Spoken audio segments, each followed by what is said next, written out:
Cordial saludo a todos los oyentes de Radio María. Un día más, con la gracia del Señor, proseguimos el comentario del Catecismo de nuestra Madre la Iglesia. Dentro de la explicación del octavo mandamiento, habíamos concluido en el punto 2488, con él empezamos un nuevo apartado, porque es que los apartados anteriores del octavo mandamiento, uno tenía como título Vivir en la verdad, otro Dar testimonio de la verdad, el tercero, las ofensas a la verdad. Este cuarto apartado que hoy comenzamos es el respeto de la verdad. Como os decía, a partir del punto 2488. Bien, pues dice así: el derecho a la comunicación de la verdad no es incondicional. Todos deben conformar su vida al precepto evangélico del amor fraterno. Este exige, en las situaciones concretas, estimar si conviene o no revelar la verdad a quien la pide. Un principio general, que después vais a ver cómo en el siguiente punto lo vamos concretando ya en cosas mucho más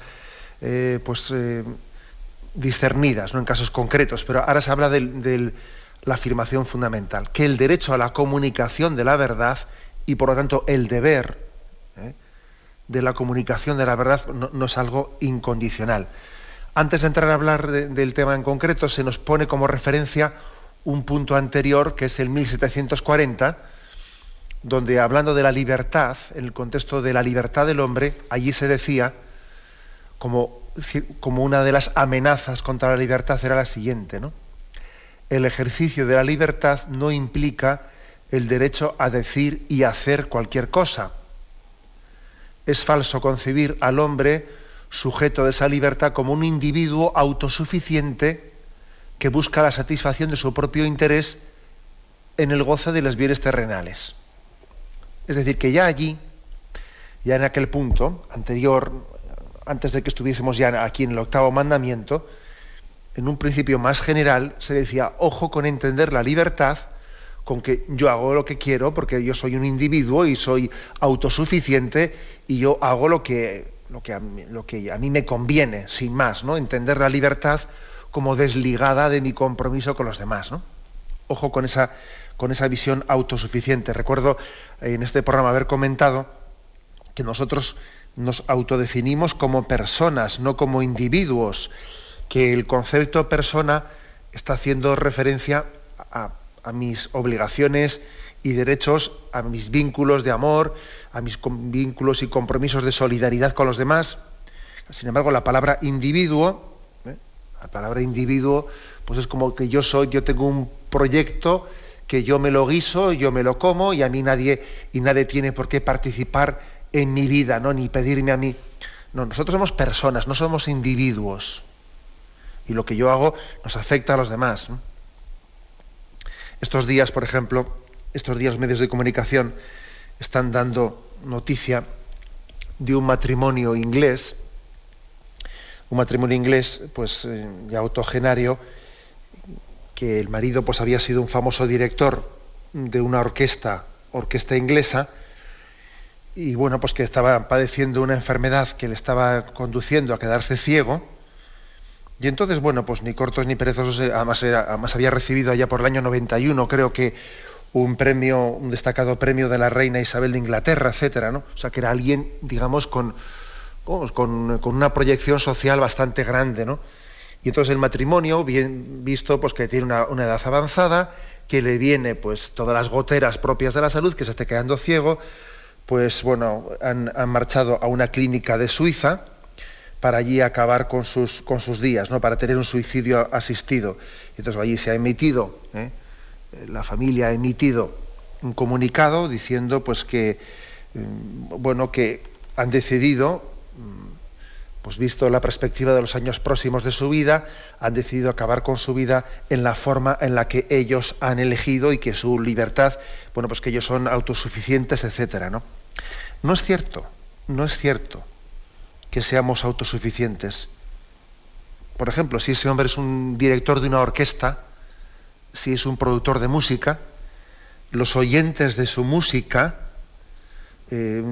tienen también un derecho tienen un derecho a que el productor de esa música sea también un referente moral para ellos.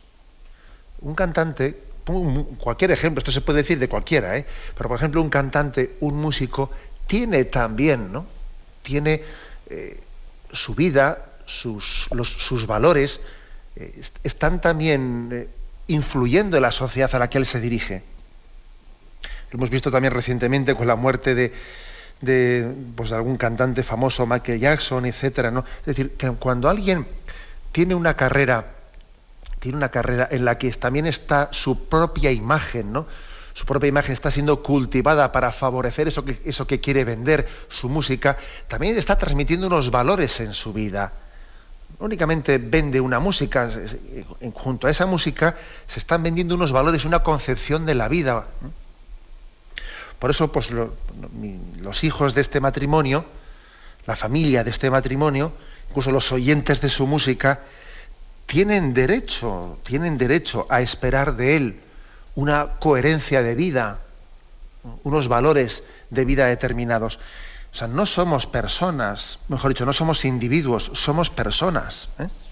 Luego, el concepto de libertad autosuficiente, ¿no? Autosuficiente, yo hago con mi vida lo que quiero porque que nadie se meta en mi intimidad, etcétera, o sea, es falso. Somos seres relacionales y relacionados. Lo que yo hago afecta a los demás. Yo mismo, el que os habla, ¿no? Pues evidentemente yo tengo también una responsabilidad moral en mi vida. Sería una incoherencia el que yo esté transmitiendo estos programas del catecismo de la Iglesia Católica y luego al mismo tiempo con mi vida y reivindicando que yo con mi vida hago lo que me dé la gana, tome opciones pues, totalmente contradictorias con lo que estoy haciendo, ¿no? Los oyentes de este programa tienen derecho también a esperar una coherencia, una cierta coherencia también en los comunicadores pues, de Radio María, etcétera. Bueno, esta es la afirmación de partida. O sea que con este concepto de libertad, que de luego, como veis, es un concepto de libertad que ya matiza mucho las cosas, se aplica, ahora, en este momento concreto, se aplica al tema de la verdad, al tema de la veracidad.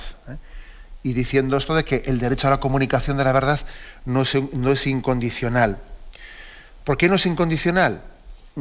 Pues porque yo, cuando digo las cosas, se las estoy diciendo a alguien y entonces tengo que estar pensando y discerniendo en todo momento si mi deber de amor fraterno, pues si mi deber de solidaridad que tengo con los demás hace prudente en que la verdad sea dicha en este momento, de esta forma, etcétera, etcétera.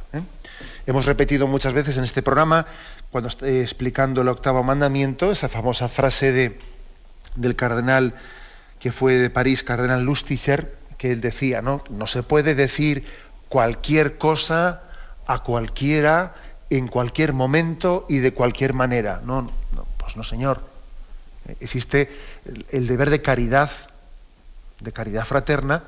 El deber de amor al prójimo exige un discernimiento. Y exige también el moderar una impulsividad.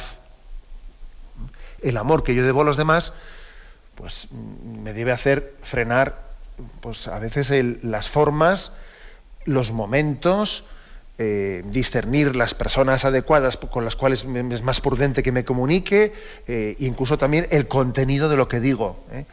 El contenido, el interlocutor que elijo, el momento y los modos, sobre todo, ¿no?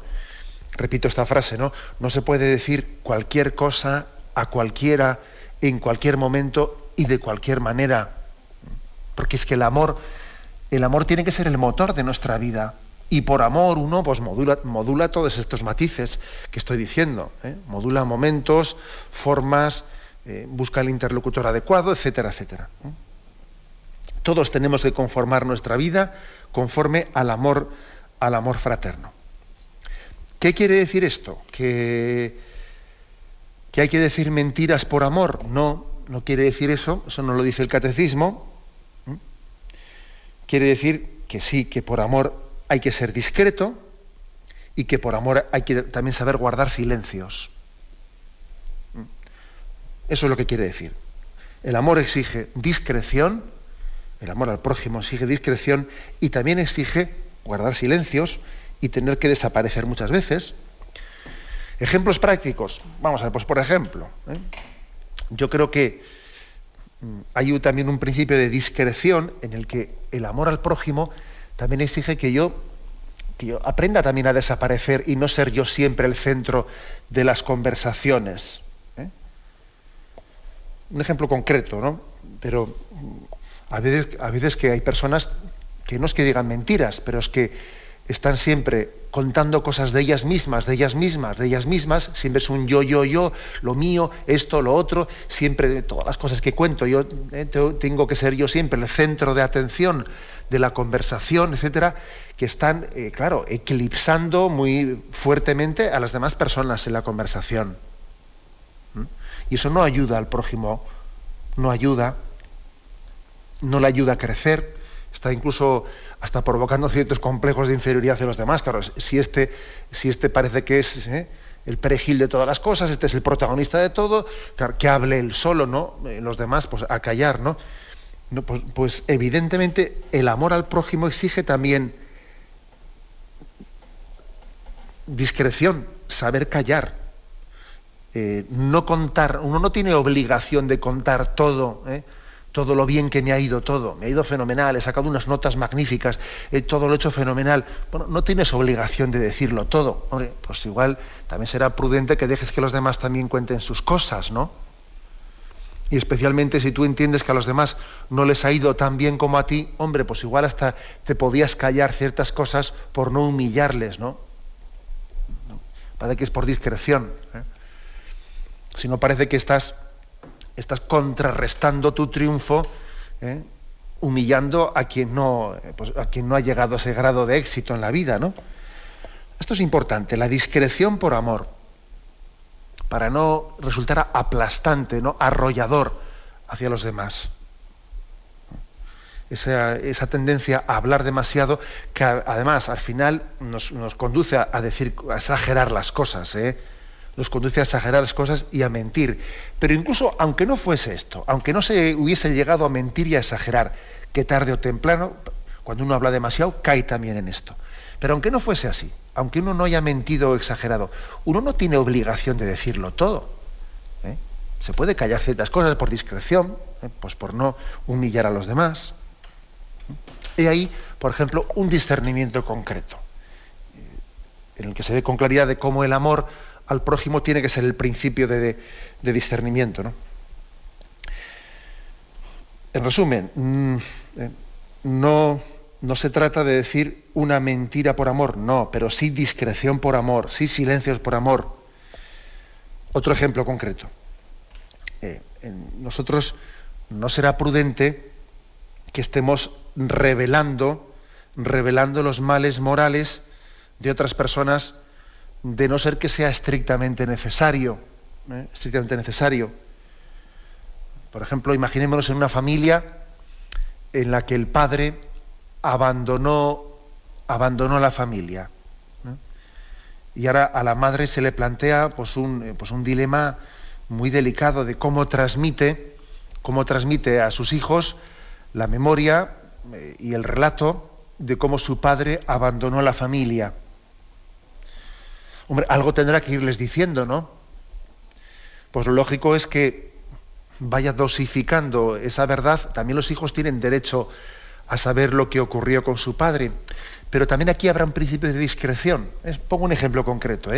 Pues no parece que se les vaya a decir todo desde la más tierna infancia, ¿no?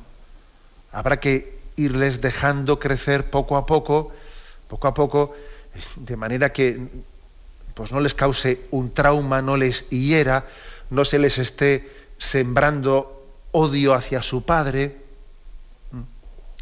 Y también hay que dosificarles las cosas que se les dice.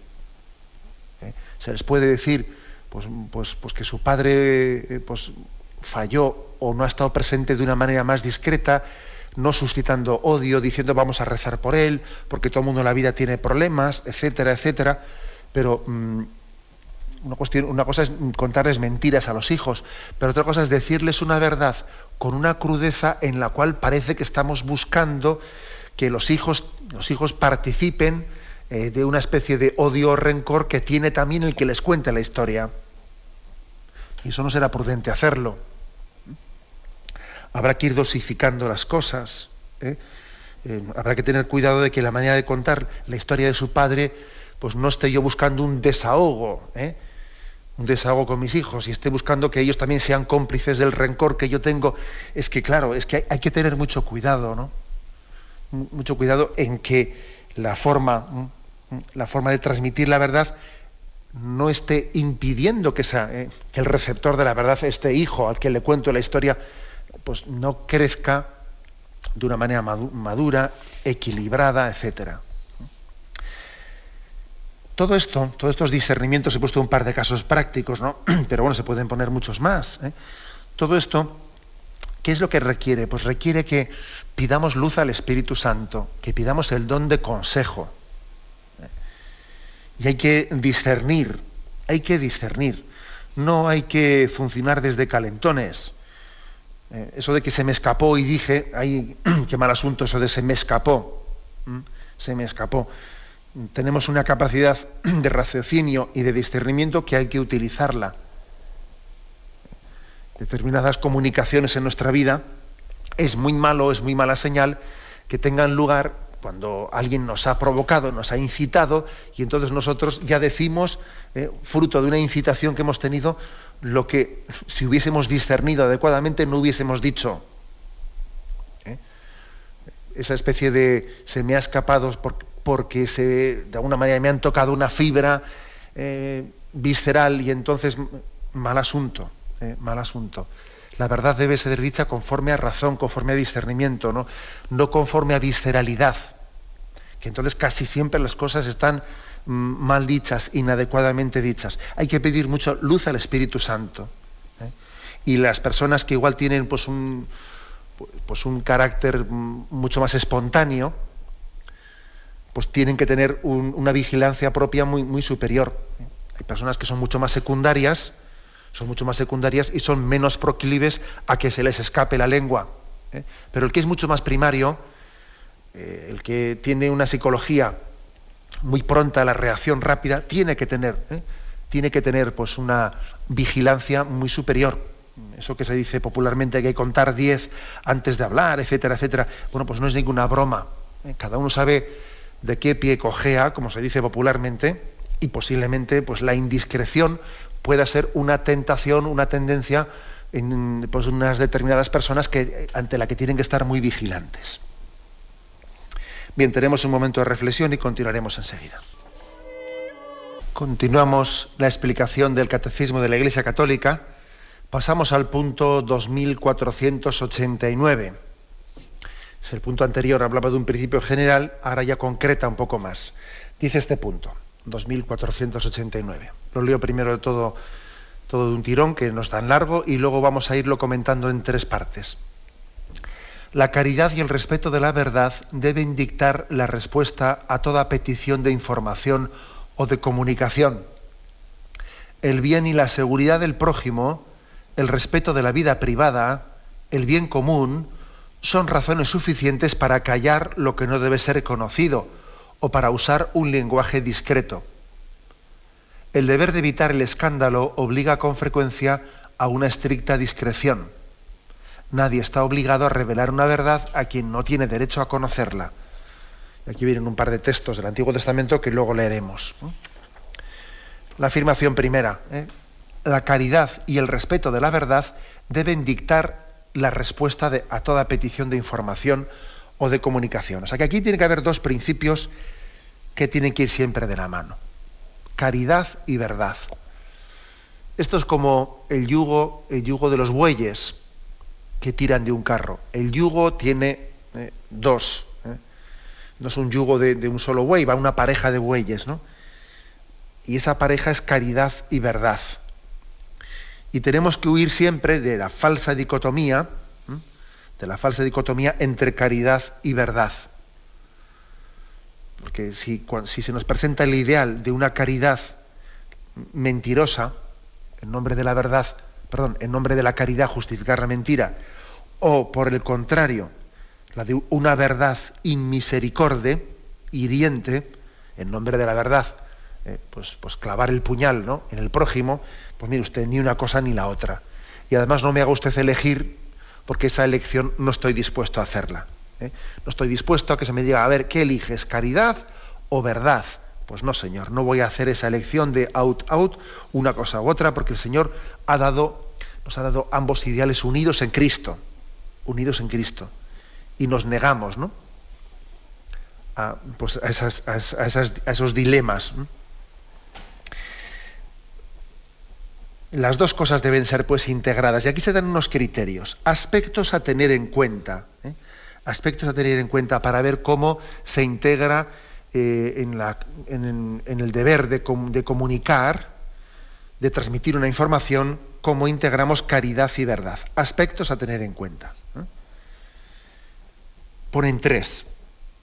El bien y la seguridad del prójimo, el respeto de la privacidad y el bien común. 3 puntos a tener en cuenta. Los 3 están implicados. El bien del prójimo, el que también tiene un derecho a una privacidad, y el bien común. El bien común. Hay tres facetas que podríamos decir una palabrita de cada una.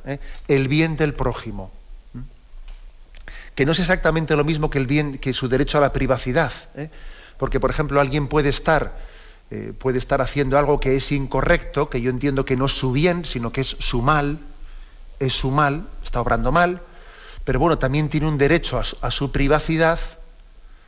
Y entonces no voy a estar yo contando lo que hace. Por ejemplo, alguien bebe más de lo debido y yo veo que en la intimidad de su hogar esa persona tiene problemas con la bebida. Ese no es su bien, es su mal. Bien, pero el hecho de que no sea estrictamente su bien, también tiene un derecho a la privacidad. Entonces, por ejemplo, pues igual yo se lo contaré a su médico. Se lo voy a contar a su médico, pero no se lo voy a contar a todos los vecinos. ¿Me explico? No, a los vecinos no se lo voy a contar que he conocido que se tiene un problema con la bebida, se lo contaré a su médico. Por ejemplo, pues porque también hay un derecho a la privacidad. Por lo tanto, primero por el bien del prójimo. Por el bien del prójimo se lo voy a decir a su médico. Pero por el respeto a la privacidad no se lo voy a decir al vecindario. Y también luego tengo que medir otro tema más, el tema del bien común. El tema del bien común, que evidentemente en virtud del bien común también igual tendré que decir una cosa. Pues por ejemplo, si esta persona que bebe, que tiene ese problema de bebida, resulta que es el chofer que lleva el autobús de los niños pues al colegio, y hay un riesgo porque bebe, hombre, entonces el bien común me exigirá también decir que aquí hay un problema de bebida a los responsables de la empresa del autobús o lo que sea. Aquí hay un problema de bien común que tengo que comunicarlo. He puesto un ejemplo concreto. Por el bien de esta persona se lo tendré que decir a su médico, pero por el respeto a la privacidad no se lo voy a decir al vecindario. Y por el bien común, claro, si conduce el coche se lo tengo que decir a quien es responsable de ese transporte escolar, etcétera. Bueno, ese triple discernimiento hay que ponerlo en juego en las cosas, o sea, es decir, en los casos concretos. El bien de la persona, en concreto, su derecho a privacidad, aunque no estoy incluso obrando bien, y después el bien común.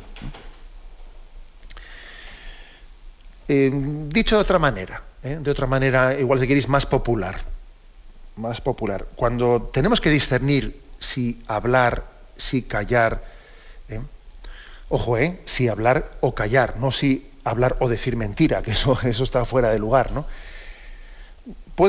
Nos podríamos servir de lo siguiente. Primero, hacernos la pregunta, ¿es necesario lo que voy a decir? ¿Es necesario revelar tal cosa? O igual habría otros caminos concretos, ¿no? Igual habría otros caminos para solucionar este problema sin tener que contar yo esto. Primero la pregunta de si es necesario. Porque lo mismo hay varios caminos y yo estoy eligiendo el camino de contar una cosa que puedo estar faltando a la discreción. Segunda pregunta, ¿por qué lo hago? ¿Por qué cuento esto? O sea, ¿qué motivaciones me llevan a hacerlo?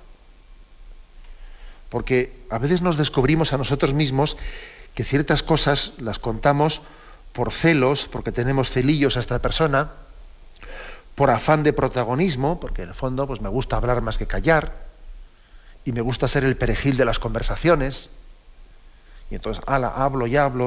O sea, ¿por qué lo hago? ¿Qué es lo que me lleva a hablar? Tercero, ¿qué consecuencias previsibles puede tener el que yo diga esto? Ya sabemos que nosotros no podemos controlar el futuro y que siempre puede haber sorpresas, ¿no? Pero tenemos que hacer un cálculo previsible. O sea, ¿qué consecuencias previsibles tiene que yo cuente esto? Y dice, bueno, se va a montar la marimorena, lo más posible es que este rompa con este, el otro no sé qué. Bueno, ¿y eso es prudente o es imprudente? O yo confío en que reaccione y tenga tal. O sea, ¿qué consecuencias previsibles puede tener? Siempre corremos un riesgo, pero hay que hacerse la pregunta. Yo creo que estas son las tres principales preguntas. Primero, ¿es necesario? Segundo, ¿por qué lo hago? Y tercero, ¿qué consecuencias previsibles puede tener el que yo cuente esto? Luego también podría haber una pregunta más complementaria de las anteriores, que sería la siguiente, ¿no? A mí me gustaría, si yo estuviese en el otro lado, ¿no? A mí me gustaría que esto lo contasen. Es verdad que esta pregunta, bueno, pues es más subjetiva, porque igual resulta que una cosa no me gustaría, pero en el fondo me convendría que la contasen. O sea, me haría bien a mí, me haría bien. No se trata únicamente de si me gustaría, ¿no? A mí me haría bien si estuviese yo en el lado contrario que alguien contase esto, o me ayudarían más de otra forma. Me ayudarían más de otra forma. Bueno, estas frases, bueno, yo ya, como os podéis imaginar, no estoy pretendiendo, no pongo como ideal que alguien lleve estas preguntas en una libreta y que, bueno, pues sí, que de repente ante cualquier caso saque la libreta y se ponga allí a leer preguntas, ¿no? A ver, esto es necesario, ¿por qué lo hago? ¿Con qué consecuencias? Hombre, estos discernimientos en la vida práctica tienen lugar de una manera bastante más espontánea, ¿no? Pero de este método de discernimiento está ligado también a pedir luz al Espíritu Santo. O sea, pedir luz al Espíritu Santo en la oración para discernir supone también ponerse a pensar. La luz del Espíritu Santo no actúa al margen de nuestra razón, ¿no? Sino todo lo contrario. La ilumina, la asiste en ese don de discernimiento que nos quiere dar. Bueno, y concluiría esta fase de mi intervención diciendo una cosa. Vamos a ver, también creo que es importante, aquí estamos hablando mucho de la discreción, de que uno también por amor al prójimo tiene el deber de guardar sigilos y de ser muy discreto, etcétera, por iluminar también un aspecto que podría parecer contrario a este, pero son complementarios. Digo lo siguiente: hay que tener cuidado de no fomentar los secretismos innecesarios, ¿no? O las rarezas innecesarias. Un ejemplo concreto. Recuerdo que un oyente en el programa, pues hizo una pregunta, contaba él el caso de que eran dos hermanos los que vivían juntos, y entonces, bueno, pues uno de los dos hermanos había comprado un piso, ¿no? Pues yo que sé, imaginémonos que ha comprado un piso, pues la playa, lo que sea. Y le decía a su hermano: oye, no digas a nadie de la familia que he comprado este piso. Tú tienes que guardar este secreto porque yo no quiero que nadie sepa que yo tengo este piso en la playa, porque si se enteran los sobrinos o los otros, pues van a empezar a hacer preguntas, o igual alguno quiere ir también al piso y yo no quiero dejarles el piso porque luego van a abusar y tal. Tú tienes que guardar... Hombre, vamos a ver. Eso no es sano, ¿no? Pedirle a tu hermano que guarde un secreto por toda la vida, que yo he comprado un piso en la playa y yo lo estoy haciendo cómplice a él, de que esté siempre pues contando mentiras de dónde estoy yo. No tengo que decir que está en tal sitio, me tengo que estar inventando historias en cada momento para ocultar que este se ha ido a un piso que compró. No estemos con tantos secretismos innecesarios, ¿no? Que provocan rarezas. Parece que, además, encima, cuando uno pide complicidades, ¿no? O sea, porque no es normal, ¿no? Que alguien compre un piso y se lo oculte a toda la familia. Pero, hombre, Y luego encima pido complicidades para mantener este secretismo que nos está llevando continuamente a contar mentiras. O sea, una cosa es la discreción de contar las cosas con la prudencia propia de no hacer daño al prójimo, y otra cosa son los secretismos innecesarios que fomentan rarezas. El ideal es que seamos lo más transparentes posibles, porque si de esa manera no nos estamos metiendo en un camino de tener que contar una mentira para tapar la otra y otra mentira, y etcétera, etcétera. Discretos, sí, pero al mismo tiempo transparentes. Y es un don muy grande, no como conjugar discreción con transparencia. Continuamos en esta edición del Catecismo de la Iglesia Católica comentando este punto 2489. Dice el punto, allá donde lo habíamos dejado, el deber de evitar el escándalo obliga con frecuencia a una estricta discreción. Evitar el escándalo. He aquí un motivo de los principales por los que a veces debemos de discernir que hay que modular la forma en la que se dicen las cosas, ¿no? En no decirlo todo a cualquiera, evitar el escándalo. ¿Qué es el escándalo? Lo dice aquí en el punto 2284 al que se nos remite. El escándalo es la actitud o el comportamiento que induce a otro a hacer el mal. El que escandaliza se convierte en el tentador de su prójimo. Es inducir a otro a hacer el mal. Entonces, bueno, pues uno tiene que ver si con lo que estoy contando, en el fondo yo estoy haciendo de tentador. Y esto ocurre con frecuencia, Por ejemplo, ¿sabes lo que ha dicho ese de ti? Madre mía, detrás de esa frase casi siempre se esconde una actitud de escándalo. Es decir, yo estoy siendo el tentador de esa persona, le estoy provocando al odio o al rencor. Estoy contando la historia de que él ha dicho de él, bueno, pero realmente es obligatorio que yo le cuente eso. Es necesario, es conveniente que yo le esté diciendo lo que ha dicho de él, y hasta, y pim, pam, y cuento esto y esto y esto. No, es que a mí me gustaría que me lo dijesen. Bueno, madre mía, a ti te gustaría que te lo dijesen porque en el fondo también estás actuando por visceralidades. A ti te vendría bien que te lo dijesen, te conviene espiritualmente que te lo digan, te ayuda a amar más, te ayuda a actuar más de una manera ecuánime con esa persona. Yo francamente, yo preferiría que, pues igual no saber que una persona me critica por la espalda, porque mira, de esa manera yo sigo haciendo el bien y el hecho de saber que me está criticando por la espalda no me condiciona en seguir haciendo el bien, por ejemplo. Luego, uno de los discernimientos principales es este.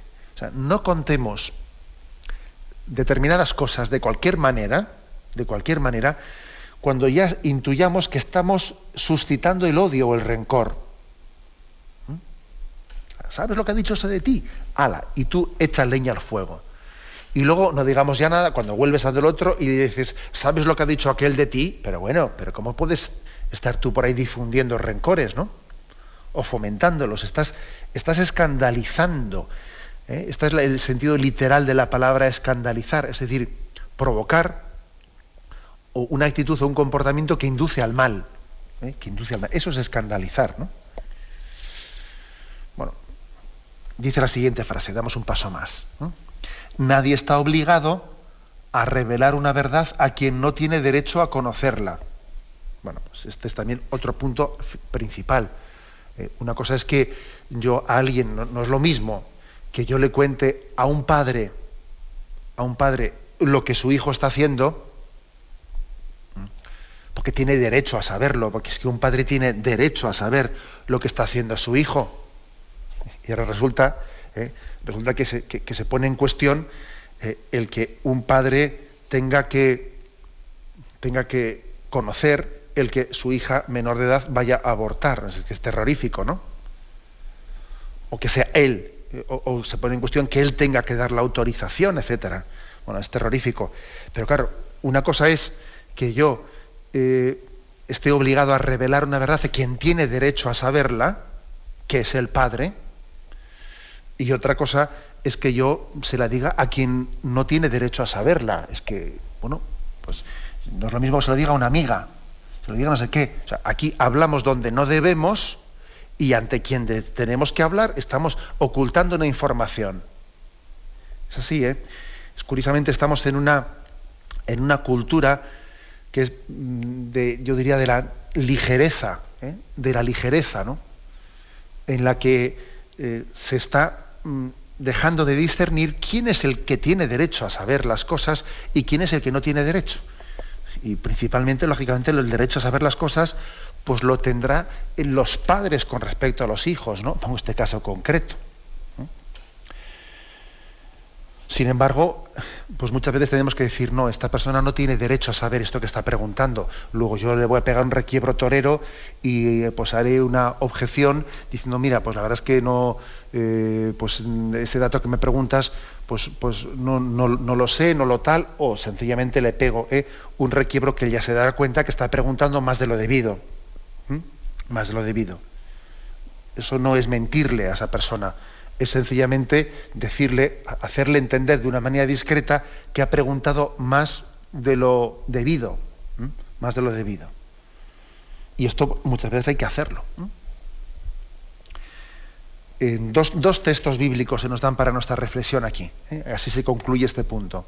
Uno es el del Eclesiástico 27:16, que dice: quien revela los secretos pierde el crédito. No encontrará jamás amigo íntimo. Bueno, punto importante, es decir, la obligación que tenemos de guardar la intimidad en la amistad. La amistad supone una apertura del corazón. Cuando alguien nos ha abierto su corazón, tenemos una obligación de corresponder a esa intimidad con una discreción muy grande. O sea, la amistad, ojo, la amistad supone también, por parte de los dos amigos, unos deberes que uno adquiere, ¿no? Asume unos deberes de guardar la intimidad de la persona que abre su intimidad conmigo. Por eso existe una infidelidad en la amistad cuando uno habla indebidamente, ¿no?, de esa persona que ha abierto su intimidad hacia mí. Alguien me cuenta que está pasando un mal momento, alguien me cuenta pues que tiene una depresión, que está yendo al médico y que tiene un tratamiento tal, y yo lo voy a ir contando por ahí, pero hombre, supone una infidelidad a una intimidad abierta, ¿no? Claro, nosotros cuando hablamos de infidelidad enseguida pensamos en el matrimonio, pero también existe una infidelidad en la amistad. Una infidelidad en la amistad que también tenemos que discernir, que ser capaz de revisar. Sí, a veces pues a quien abre su corazón delante de mí porque ve en mí pues una persona de confianza, pues un referente, etcétera, luego yo cuento cosas indebidamente. Dice, vuelvo a leer el texto, Eclesiástico 27:16, quien revela los secretos pierde el crédito, no encontrará jamás amigo íntimo. Claro, luego encima es impensable, o sea, cuando una persona es indiscreta hablando, en el pecado está la penitencia, ¿sabéis? En el pecado está la penitencia. Lo más seguro es que se quede sin amigos, claro. Segundo texto. Proverbios. Proverbios 25, versículos 9 al 10. Dice, defiende tu causa contra tu prójimo, pero no descubras los secretos de otro. No sea que el que lo oye te avergüence y que tu difamación no tenga vuelta. Es muy interesante este punto, Dice, defiende tu causa contra tu prójimo. Es decir, tú tienes con el prójimo pues un litigio, o estás aclarando una cosa, lo que sea, pero tú defiéndala tu problema con él, acláralo, etcétera, etcétera, etcétera.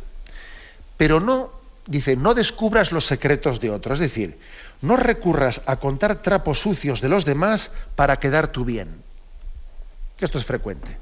Pues mira, pues fue aquel el que me echó a mí, la culpa fue del otro, ¿no? O sea, es decir, yo quiero aclarar un tema con el prójimo y en vez de desnudarme yo delante de él y hacer las paces o aclarar un tema, voy y recurro a echarle la pelota al tejado del otro, a buscar trapos sucios del otro. Eso también es muy frecuente. Uno, en vez de contar la verdad en lo que a él le incumbe, en lo que a él le incumbe, pues sencillamente recurre a hablar de quien no debe para así distraer la atención y en vez de ser él el interlocutor, pues pasamos la pelota a otro. Es decir, hablo de lo mío y no de lo de los demás, ¿eh? Tenemos una dificultad grande en expresarnos y sin embargo una facilidad, digamos, excesiva a hablar del prójimo. Me cuesta hablar de lo mío y hablo mucho de los demás, ¿no? Este suele ser también uno de los problemas derivados de haber perdido la costumbre del sacramento de la confesión y de la dirección espiritual. Claro, cuando no tenemos costumbre de hablar de nosotros mismos, de mirarnos hacia adentro, pues es que esto es así. A menor práctica del examen de conciencia, mayor cotilleo del prójimo. Si no hablo de mí y no examino mi conciencia, estoy hablando indebidamente de los demás. Luego, más discreción con respecto a hablar de lo que no me corresponde y, sin embargo, mayor inciso en examinar mi mundo interior y comunicarlo en la amistad, en la medida en que sea conveniente y prudente con el prójimo. Lo dejamos aquí. Hemos explicado hoy estos dos puntos en los que se introduce el apartado el respeto de la verdad. Los puntos 2488 y 2489. Damos paso ahora a la intervención de los oyentes. Podéis llamar para formular vuestras preguntas al teléfono 917-107-700. 917-107-700.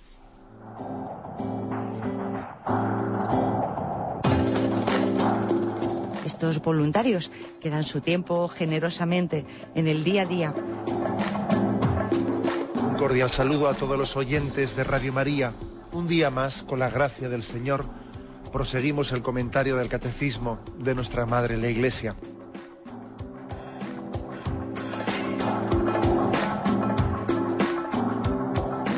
Porque le has quitado la única manera de protesta que tiene. O sea que cuando hay un dolor fuerte no hay que tomar analgésicos, hay que ir directamente al médico. Sí, hay que, bien, pero no analgésicos fuertes para que se cometa el error de bloquear la defensa y no poder llegar al diagnóstico. Bien. ¿Le gustaría tener sus programas favoritos de Radio María para escuchar en cualquier momento? Llame y pídanos el programa que más le interesa en cualquiera de sus emisiones. Recogeremos su petición además de sus datos completos para hacer el envío. Solo necesita tener un lector de CD o DVD que reproduzca el formato de compresión digital MP3. Llame al 914-550-480 y atenderemos su petición encantados. Tome nota. 914-550-480. Radio María, más cerca de usted.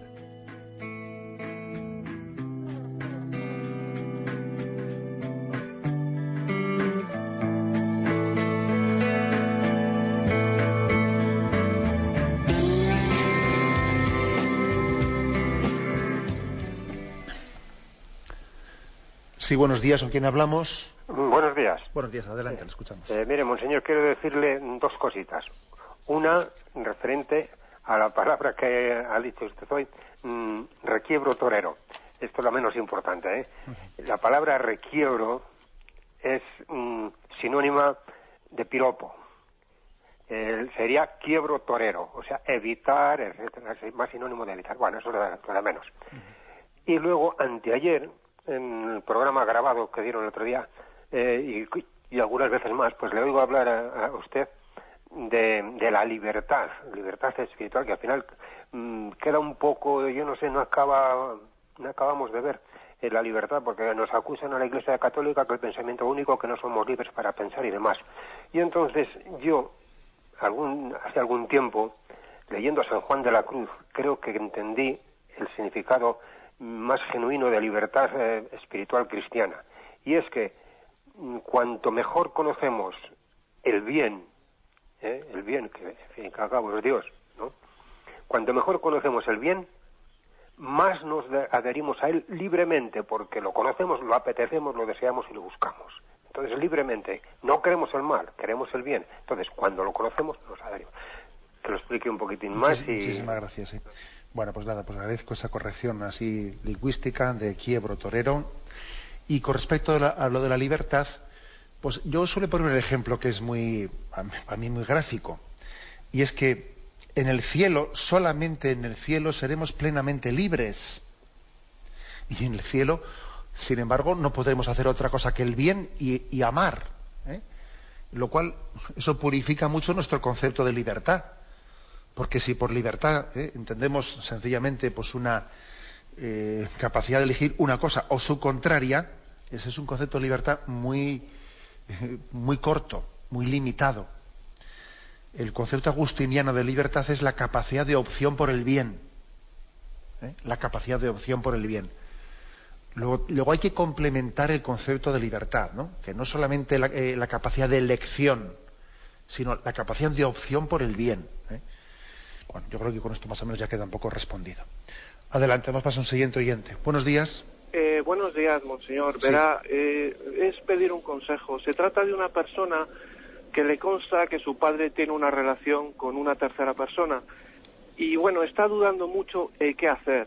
Si ponerlo de manifiesto, hablar con su madre, hablar con su padre, hablar con esa presunta tercera persona.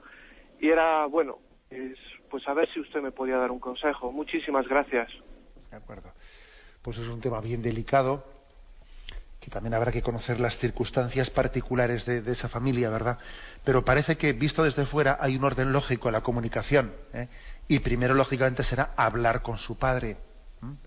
Hablar con su padre cargado de razones y darle una oportunidad al arrepentimiento, al comunicarse con él. Quizás me parece a mí que no sería prudente que la primera comunicación sea con mi madre a la que mi padre está siendo infiel. Parece que lo lógico es primeramente tener una comunicación con el padre, ver si tiene una capacidad de arrepentimiento, etcétera, ¿no? Y luego, lógicamente, habrá que discernir, en caso de que no tenga esa capacidad de arrepentimiento, qué pasos más dar, ¿no? Pues, posiblemente también dejarle en el engaño a la madre toda la vida, pues tampoco sea justo, Pero yo creo que sería ese orden en la comunicación. Vamos a dar paso a una siguiente llamada. Buenos días. Sí, muy buenos días, monseñor, desde Sevilla. Una pregunta rápida. En los casos que te piden informes sobre una persona en plan laboral, pues ¿qué debe prevalecer? ¿La verdad escueta o cubrir un poco esa persona para salvarle un poco la situación y que pueda acceder al empleo? Bueno, pues la verdad es que yo creo que en un caso así existe si yo estoy respondiendo a una pregunta, lo que no puedo hacer es tapar la verdad. Podré tener una comunicación discreta, porque también, claro, el hecho de que si a mí alguien me pide un informe sobre esta persona, sus actitudes laborales, hombre, me parece que yo no tengo obligación de estar contando todos los defectos que yo he visto en esta persona. Hombre, pienso que puedo ser discreto en la manera de pronunciarme, pero lo que no podré hacer es pues decir, venga, que le den el trabajo, voy a ensalzarle y decir cosas de él que no son verdaderas. Pues no, pues estoy mintiendo, ¿no? Creo que también cuando hay que dar un informe que no es laudatorio, hay maneras discretas de expresarse, que no es contar trapos sucios, pero tampoco es mentir diciendo cosas que no son. Vamos, creo que ese es un poco el consejo prudente, ¿no? Bueno, digo porque es que además esa persona que ha pedido un informe laboral tampoco tiene derecho a saberlo todo. ¿Me explico? O sea, no tiene derecho a saber determinados defectos que este tiene tal, y sé que bebe, y sé que no sé qué. Hombre, yo eso creo que no tiene derecho a saberlo el que ha pedido unos informes laborales. Ahora, lo que no puede hacer es mentirle contándole pues una serie de virtudes que no existen, etcétera. Tampoco es eso.